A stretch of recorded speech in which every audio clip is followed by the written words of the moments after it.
takhle všechno v pořádku, takže skutečně připraven na startu. Čeká se zřejmě jenom na něj. 150. Zbývají 2 minuty do startu. Pokud závod Mažlic budou startovat nejmladší žáci a nejmladší žákyně jako první, pojedou ten jeden krátký okruh, ten okruh.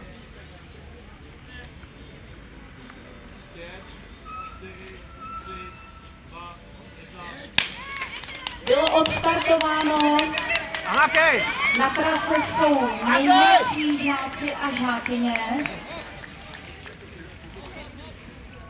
Já teď jsem... Maťa, super jede, pojď! Super jedeš, pojď, dojď si je! A řadit, jo, řadit! Nezapomínej řadit! A řadit, neupadni a řadit, krásně jedeš. Dej si ho ještě.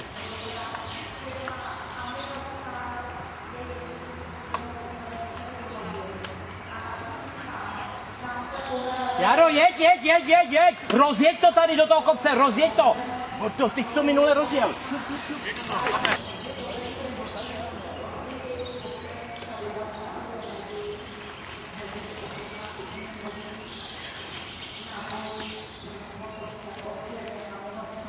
Je na Košutce. Neklímáte, pojď. Neblázni tady, opatrně. Ostatním závodům jsou určitě taky dostaneme. Máš to tady.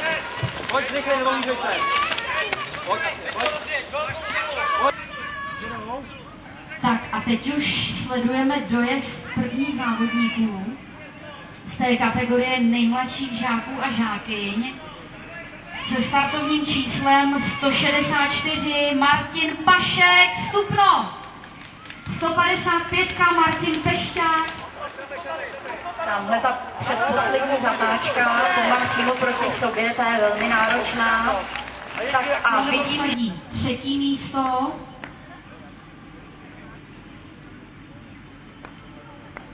Mezi chlapci, ale já teď vidím, že tady máme první děvče Markéta Vajcová, autor tým Stupno, nejlepší, nejmladší žákyně.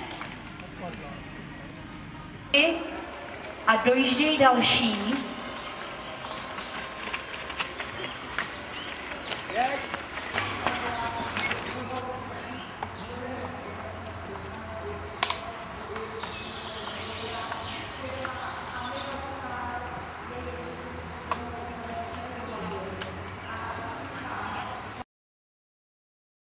Tak a vidím, že nám dojede stříbrné děvče, nejmladší žákyně na druhém místě.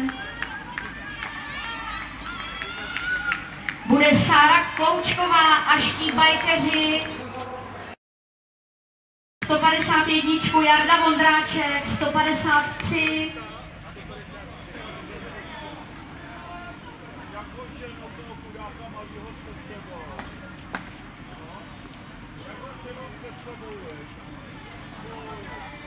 Se 152 dojíždí Martin Kec, Velosport do Mažlicek.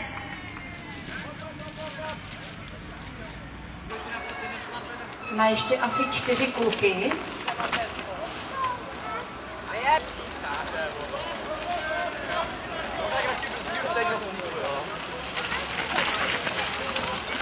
Všich odhadů 158 Adam Matulka, stříbro.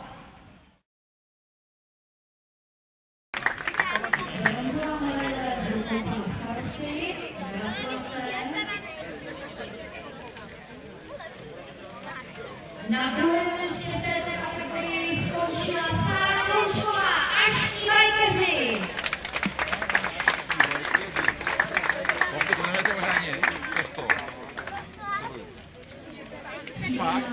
Ještě tady bude na první. Taky ty? Jo. A dárečky.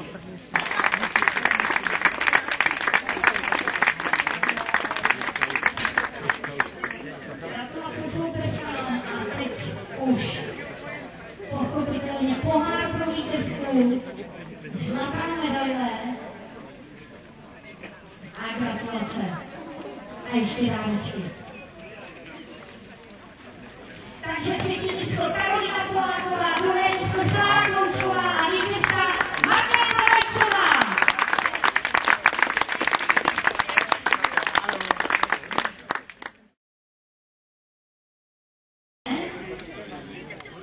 Bronzová medaile v této kategorii. A nádečný. Na to. Stříbrná medaile pro Martina. A gratulace od pana starosty Domažlic, inženýra Macha. A ještě nádečný.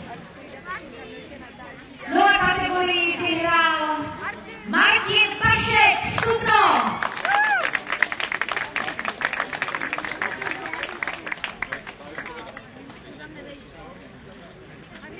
Pohár pro vítěze a zlatá medaile.